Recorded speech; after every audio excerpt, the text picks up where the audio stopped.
Mas vamos falar de um outro cara que é impaciente, que é, obviamente, o cara do momento, né? Donald Trump. E aí, como a gente falou um pouco, já é a terceira semana dele, terceira ou quarta, né? Entrou dia 20 de janeiro, semana que vai fazer um mês aí.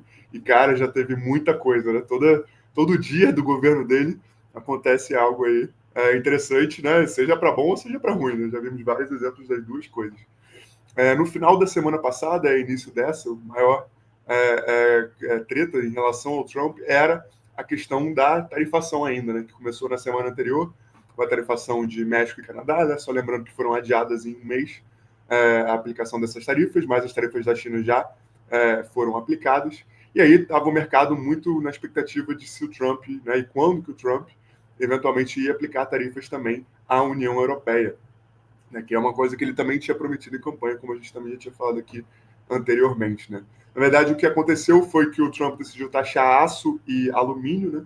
Isso de forma geral, então afetou, óbvio, a União Europeia, mas também o Brasil, né? Algo que a gente está bem preocupado aí. Né? E foi essa notícia aqui, né? Só para deixar bem claro, mas também a União Europeia já prometeu revidar aí caso o Trump venha a efetivamente aplicar as taxações, e o Canadá também, né, já que foi adiado para uma semana, mas ainda assim, para um mês, perdão, mas ainda assim, esse mês que vem, o Trump realmente implementar essas taxações, o Canadá também deve revidar aí. Né? Então, continua todo esse cenário aí complexo de guerras comerciais e guerras tarifárias do Trump, e ainda acho que vai seguir por um tempo. Mas essa não foi a única coisa polêmica que o Trump fez nessa semana, né? A gente teve também anteontem aí, né, várias tretas do Trump e né, do Elon Musk, né, que é o responsável pelo DOGE, o Departamento de Eficiência Governamental americano e novo, que o Trump criou para cortar os gastos, né, e limpar os orçamentos aí, das autarquias federais americanas. Agora, né, ele já tinha feito, né, uma tentativa de limpa na USAID, né, que é uma empresa, uma autarquia americana que promove projetos no mundo inteiro, né, tanto de um ponto de vista filantrópico, mas também, óbvio, de um ponto de vista de influência americana ao redor do mundo. Né, a gente sabe, né, que tinha muitas questões desse tipo.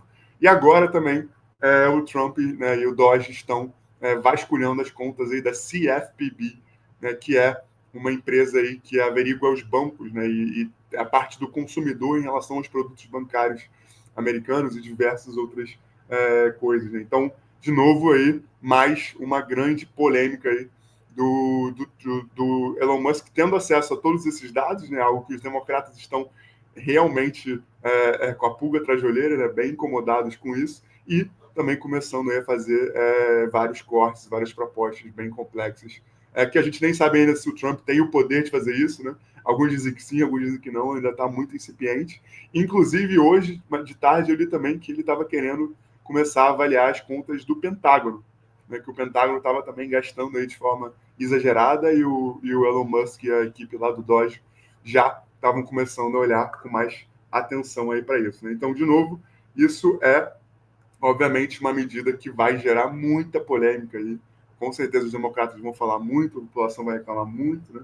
Muitos empregos aí vão ser perdidos, mas essa era a proposta aí do Trump e do Elon Musk desde o início, né? Então, é algo que os apoiadores aí estão bem felizes, né, com essas medidas.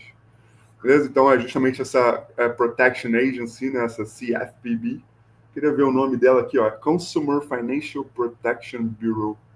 Beleza? Ela justamente fiscaliza, né, bancos e tem muitos dados de consumidores, né, e faz toda essa questão de proteção do consumidor. Né? Então, realmente é algo aí muito importante, né, muito relevante que está acontecendo lá. E aí o Pedro, né, vou até passar para ele se quiser falar algum comentário, mas me mostrou esse site que eu achei super maneiro, né, que tem basicamente todos os dados aí em relação à economia americana. Né? Então, tanto a receita aí com impostos, tanto as receitas estaduais, as receitas federais. E aqui o mais interessante é esse medidor aqui, né, que é justamente quanto que o DOGE está economizando aí agora para os bolsos dos americanos. Mas fala mais aí, Pedro.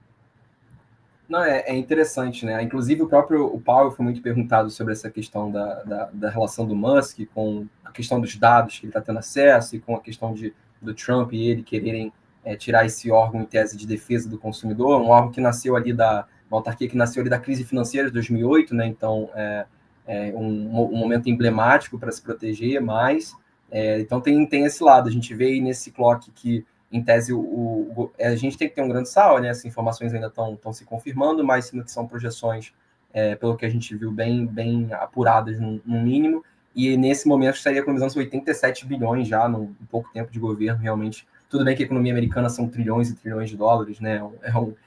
Gigantesca, mas é um esforço de economia, né, de uma responsabilidade que é equivalente a que países médios desenvolvidos fizeram em anos, assim, em pouco tempo, de fato.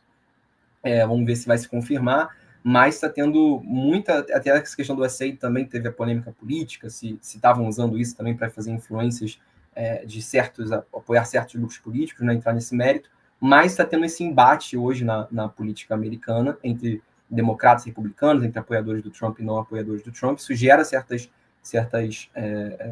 pode trazer certa volatilidade para o mercado, possíveis escândalos. O Trump deve querer muito usar de falar de gastos necessários e causas que não estavam ali a priori vinculadas, como o core, né, como o cerne das questões que esses órgãos deviam trabalhar, como justificativa para tirar isso, enquanto os outros vão abordar o papel que, em tese, faz sentido de proteção, né, e tudo mais, porque o próprio Fed, em tese, ele tá na jurisdição dele, vigiando bancos com menos de 10 bi de patrimônio, né, dólares, e esses que têm operações acima de 10 bi, que são os grandes, JP Morgan, Wells Fargo, por aí vai, eles estariam agora com menos um cão de guarda, ou em nível federal agora sem nenhum cão de guarda ali para vigiar, então tem todas essas preocupações, mas fato é de que ele já está fazendo um esforço muito grande, né, o Dodge está realmente fazendo um esforço muito grande para economizar, e isso é uma fala que até o Powell falou, que é muito interessante, que eu acho que foi um pouco das tônicas que animaram não só o mercado cripto, mas todos os mercados hoje,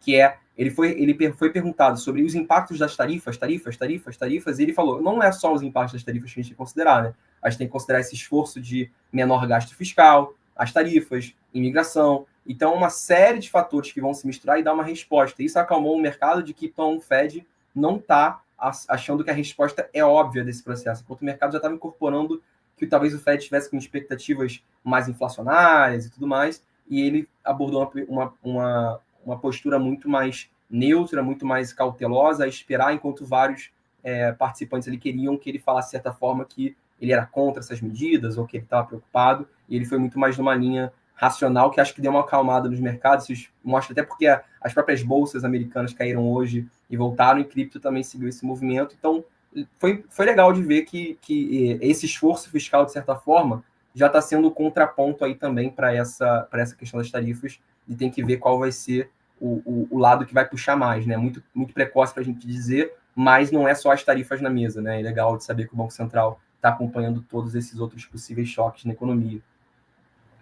Perfeito. Muito legal. Eu acho viciante ficar vendo aqui a dívida americana aumentando aqui, 36 trilhões e meio quase. Em breve já vai estar em 37. Mas, para a gente fechar aí finalmente o assunto Trump, teve uma coisa que ele fez literalmente hoje, também algumas poucas horas atrás, que foi dar um agrado aí para a galera cripto, indicando o Brian Quintans, que era um cara da A16Z, com a A16Z, da A16Z, que era um cara bem cripto lá dentro, né? E agora ele vai ser, aparentemente, o próximo presidente da CFTC, que também é uma agência reguladora muito importante americana que regula as commodities, né? Então, fez um aceno aí, né, para o mercado cripto, o mercado gostou, né, dessa indicação. É um cara que é bem pró-cripto, pelas coisas que eu já vi que ele falou, e até mesmo investimentos. Então, enfim, hoje uma notícia bem positiva que também ajudou aí o Bitcoin a se recuperar nesse dia.